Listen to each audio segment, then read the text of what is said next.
Halo, Assalamualaikum warahmatullahi wabarakatuh. Selamat berjumpa lagi di channel Zen Permana. Sekarang kita bahas yang curhat lagi ya. Seperti biasa, kalau teman-teman mau curhat, boleh DM aja ke Instagramnya Zen Permana. Tapi kalau teman-teman mau konseling, interaksi langsung, baik via chat dan lain-lain, bisa ke web heyacademy.id ya. Nanti kita ngobrol di sana lebih lanjut ya. Yuk kita mulai bacain. Ada DM yang udah masuk. Assalamualaikum Kang Zen, semoga dalam perlindungan Allah Subhanahu wa taala. Amin. Terima kasih udah ngedoain ya. Sedikit cerita tentang kepribadian katanya. Saya seorang yang introvert katanya, dan ini dia akui sebagai self diagnosis ya. Ini saya nggak akan capek ngulang-ngulang soal introvert, nanti ya kita bahas ya. Dari sekian banyak permasalahan soal introvert ini, katanya, saya mencoba untuk menguraikan dan mendapat menarik salah satu benang merahnya katanya. Jadi dia ngerasa, sahabat kita yang DM ini ngerasa dia bermasalah dengan kepribadiannya yang cenderung introvert katanya gitu ya. Pertama, saya orangnya private life banget. Wes ya. Apa itu private life? Sangat tertutup termasuk pada keluarga katanya. Misal kalau ada yang nelpon, nggak pernah saya angkat. Kalau lagi di rumah, saya paling nggak suka ditanya-tanya sama, kalau lagi di rumah, saya paling nggak suka ditanya-tanya sama keluarga tentang pribadi. Termasuk pendidikan yang sekarang telat 1 tahun, katanya gitu. Permasalahannya adalah, saya paling nggak bisa buat keputusan untuk diri sendiri, selalu ragu dalam membuat pilihan. Misal katanya, sekedar nyari kafe untuk ngerjain skripsi aja overthinking. Sekedar nyari kafe untuk ngerjain skripsi aja overthinking. Ujungnya nggak jadi nyari kafenya ya. Mau mesen room hotel buat sidang dari H-3 sampai selesai sidang pun nggak jadi-jadi. Termasuk mau ngechat dosen aja overthinking dulu. Mungkin itu yang buat saya tiap hari mengutuk diri sendiri ya. Mohon solusinya, semoga sehat selalu. Terima kasih, sama-sama. Ya. Oke, ya. Yang pertama, saya mau komentari dan gak akan pernah berhenti saya ulang-ulang penjelasan soal introvert dan ekstrovert ya.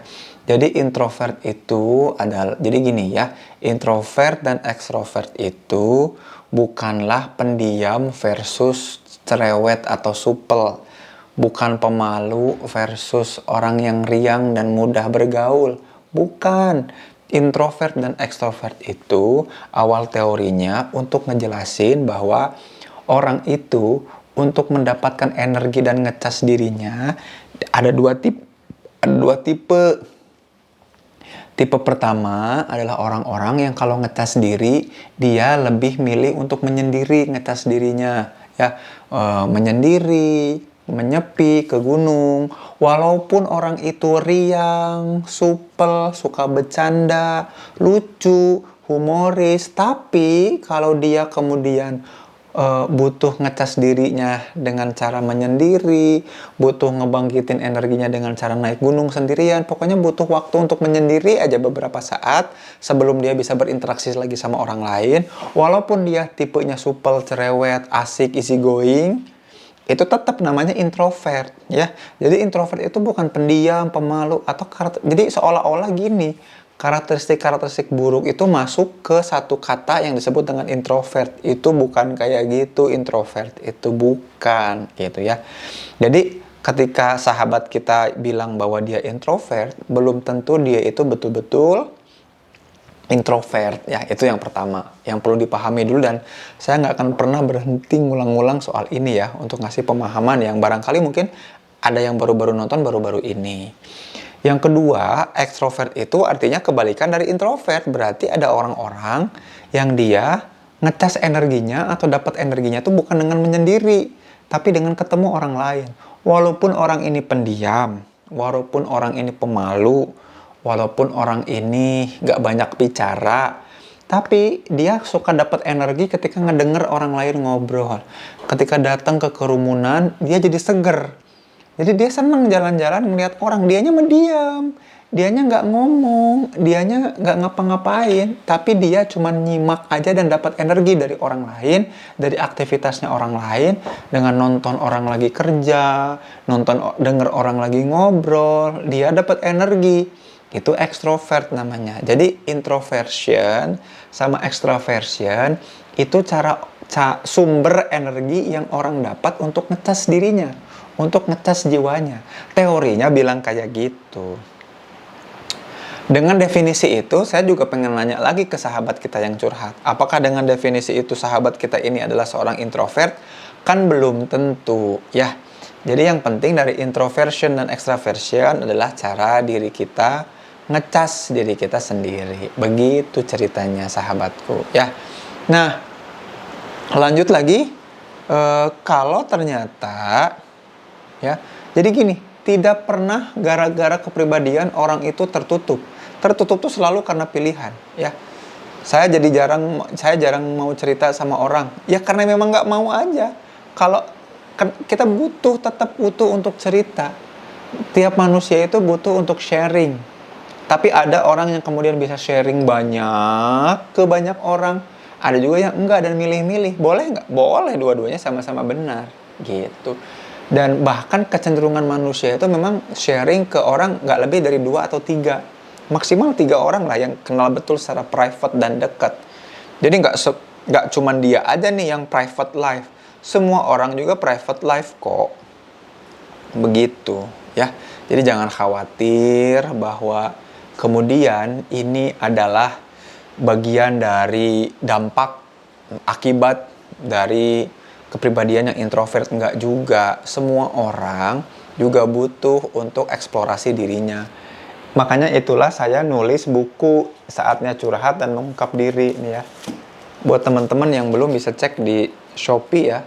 Buku ini nih, Saatnya Curhat dan Mengungkap Diri. Nah, jadinya sangat wajar bagi seseorang, terutama sahabat kita yang curhat itu, untuk bisa mengekspresikan dirinya. Karena memang ada kebutuhan untuk itu. Gak masalah ya. Makanya yuk baca juga buku tadi ya, Saatnya Curhat dan Mengungkap Diri. Bisa dipesan di Shopee ya, atau linknya nanti saya share di bawah. Begitu ya. Terus lagi soal nelfon gak diangkat, saya juga sering kayak gitu ya. Apalagi nomornya gak dikenal. Saya gak pernah, seorang Zen Permana pun gak pernah mau ngangkat telepon dari nomor yang tidak dikenal. Bahkan yang dikenal pun kadang-kadang suka saya nggak angkat ya. Maksudnya nggak diangkat tuh bukan nggak diangkat gini ya, tapi nggak dipencet, nggak diterima gitu. Ya itu kan hak kita, nggak masalah. Itu juga bukan sebuah hal yang masalah gitu. Nah, kalau ngambil keputusan banyak overthinking, itu bukan urusannya sama kepribadian ya. Jadi nggak bisa ngambil keputusan kafe, nggak bisa ngambil keputusan ini, keputusan itu, kelamaan. Itu bukan karena kepribadian ya, itu seringkali karena jarang doing, jarang melakukan. Salah satu upaya untuk menyelesaikan permasalahan itu adalah dengan berolahraga. Ya, banyak bergerak itu membuat urusan-urusan kayak begini tuntas loh, insya Allah. Gitu aja sih yang bisa dijawab ya. Atau teman-teman ada komentar atau ada pertanyaan, boleh banget ya. Saya tunggu kalau teman-teman ada komentar atau pertanyaan. Kalau teman-teman mau curhat, boleh banget curhat aja langsung ke DM Zen, Instagram Zen Permana. Atau kalau mau konseling atau interaksi langsung bisa ke web heyacademy.id. Makasih udah nyimak ya. Thank you. Sampai jumpa di video selanjutnya. Jangan lupa like, subscribe. Assalamualaikum warahmatullahi wabarakatuh.